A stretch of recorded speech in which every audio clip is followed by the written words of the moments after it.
All right, I've got loads of actionable airdrop alpha for you today. So just when people were starting to think that maybe airdrop season was over, Layer Zero Labs came out yesterday and announced that the snapshot has been taken. Well, rather, I should say snapshot 1 has been taken, and this occurred yesterday, May 1st at midnight UTC time. And the snapshot 1 portion of this implies that there's going to be multiple seasons to this airdrop, which seems to be more or less the new normal right now. So not totally shocked about that, but either way, this is massive news, and the Layer Zero team has confirmed that there's going to be more details soon about what the eligibility criteria are and how many wallets are going to be qualifying for this. But Layer Zero, the protocol, is going to be worth several billions of dollars, potentially double-digit billions. And so for wallets that end up being eligible for this airdrop, and personally, I think I should have at least 3 or 4 that actually qualify for this if I played my cards right, well, this is going to be a cooker. Now, if you want to check your stats for the Layer Zero airdrop, you can try websites like NFT Copilot.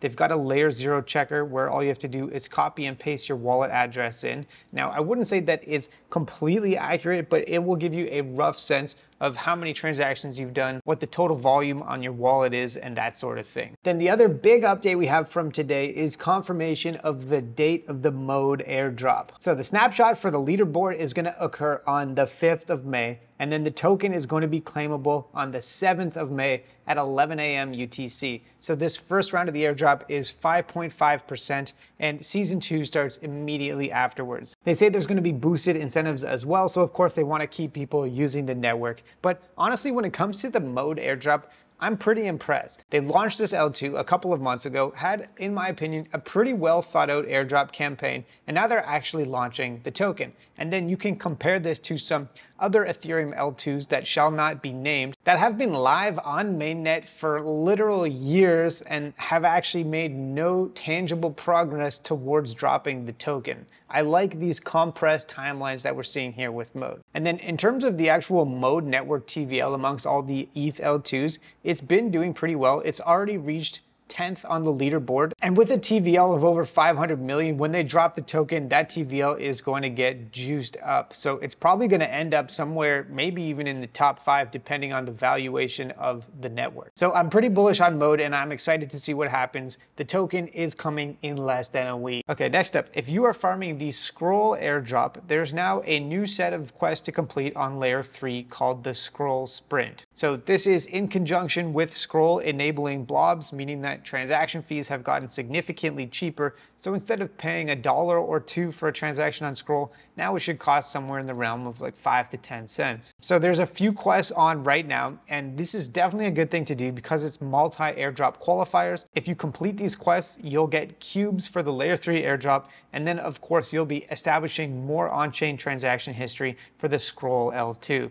And this, aside from ZK Sync, is probably one of the better Ethereum L2 targets remaining. So I would say this is definitely worth checking out, and I'll leave a link to this down below. Okay, next up, if you remember Aperture Finance, which I spoke about once or twice on this platform, they just yesterday released a complete overhaul of their point system in a way that really incentivizes new people to come in and in some ways disadvantages people that have been farming the Aperture Finance airdrop over the last several weeks and months. And basically what it boils down to is they've got this new feature called streaks, where if you come back, do one social task and complete an on-chain transaction, you can get streaks and raffles for that. And then they've dramatically increased the amount of points that you get for doing certain tasks. So whereas conducting a swap previously, I think earned somewhere between 200 and 600 points, now it's 3,000 to 9,000. So you can easily rank up the leaderboard relative to people that have been farming this for a long time. And so I guess I would say, even if you didn't start farming the Aperture Finance airdrop right now, this is a good opportunity to come in at the last minute, and there's realistically only a couple of weeks left in this campaign, and you can still get now a significant number of points. And so this is definitely a double-edged sword for people that have been farming this previously.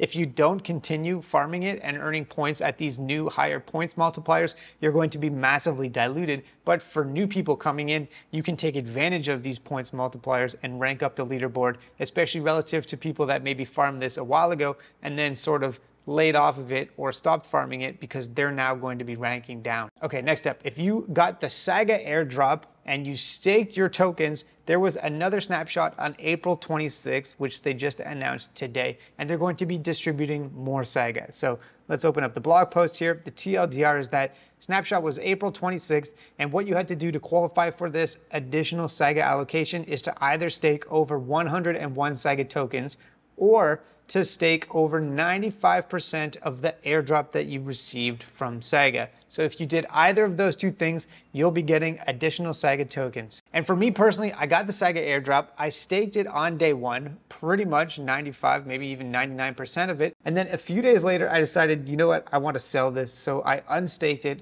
on April 29th.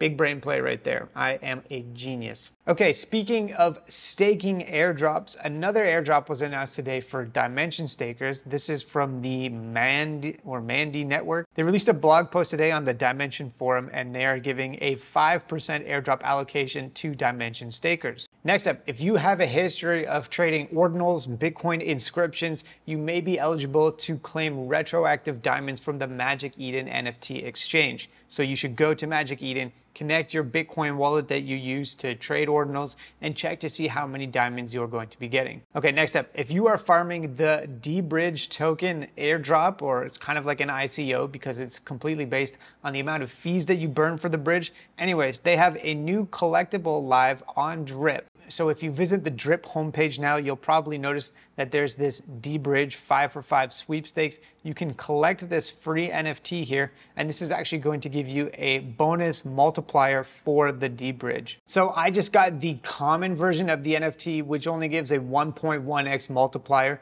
But if you get the ultimate, you get a 1.4x points multiplier on transactions through D-Bridge. And then you also have a chance of actually getting bonuses, including $1,000 in prizes. So if you're farming D-Bridge anyways using a Solana wallet, definitely worth checking that out. Okay, next up, let's talk about Ionic's dev drop. So they received an allocation of photons and orbs for the mode airdrop, and today they announced how they're going to be actually allocating them. So the breakdown is in this tweet here, and I'll leave a link to this. And they're giving a lot of the NFTs to people using Ionic. They're actually giving an allocation to people that got liquidated using Easy ETH when Renzo depegged. They're also giving some to the top 100 points holders on Ionic, the longest active points earners, and then also they're spreading it out as well, giving a smaller allocation to Kim protocol users and swap mode users. And then speaking of Ionic money, the claim is live if you participated in their pre-sale. The token is trading now, and I hope the airdrop comes through soon. They didn't actually include any information about that. Okay, next, if you want to get EtherFi on another Ethereum L2, you can now get it directly on Base. So instead of having to bridge to Base now, you can just mint it natively, and there's a few options in terms of DeFi applications that you can take your wrapped ETH and use it in, including Airdrop, Balancer, and XtraFi. Next up, if you are staking Jupiter tokens, you need to go to the DAO page and vote on the 3 latest proposals, which are open from today until May 5th. And remember, it's only if you vote on proposals through the Jupiter DAO that you get to earn a share of the Jupiter token rewards, and then also the launchpad fees as well. So if you're staking, definitely go vote. Okay, next up, Particle Network has announced the launch of their new testnet. Previously, they had released an inscriptions mint and then, of course, a launchpad for launching new projects, but now they've actually dropped their own testnet. And you can interact with this today and earn a share of a party token airdrop. So what you need to do is go to the pioneer.particle.network page right here. And once you connect using a Gmail or a Twitter account or whatever you're using, you need to get some testnet tokens. One of the best ways that you can get Sepolia ETH is from this faucet right here. All you have to do is paste in an Ethereum wallet address. You can mine some testnet ETH, and then you can send it to your wallet for the Particle Pioneer program. After you've done that, you can claim some points for bridging or sending the testnet tokens to this new testnet network. And then they've got other ways that you can earn points. There's a daily check-in, so I'll actually add this to my daily airdrop checklist. And I believe you need an invite code to get into this, so I'll drop mine down below. Okay, next up, if you locked up some Solana tokens for the dPioneers mint, which I've spoken about a few times on the channel, dPioneers has actually launched their own Twitter account, so you can go and give them a follow. They're affiliated with Uprock, but now they've actually got their own separate thing going on here. And then finally, if you want to continue farming the Redstone chain, which is that new Ethereum L2 I mentioned in yesterday's video, they have this 2-week program on right now, and day 2 is live. So in order to participate in this, you need to interact with this game right here, Sky Strafe. Now, there's a season pass NFT that you can mint for this, but it costs 0.03 ETH, which is kind of expensive.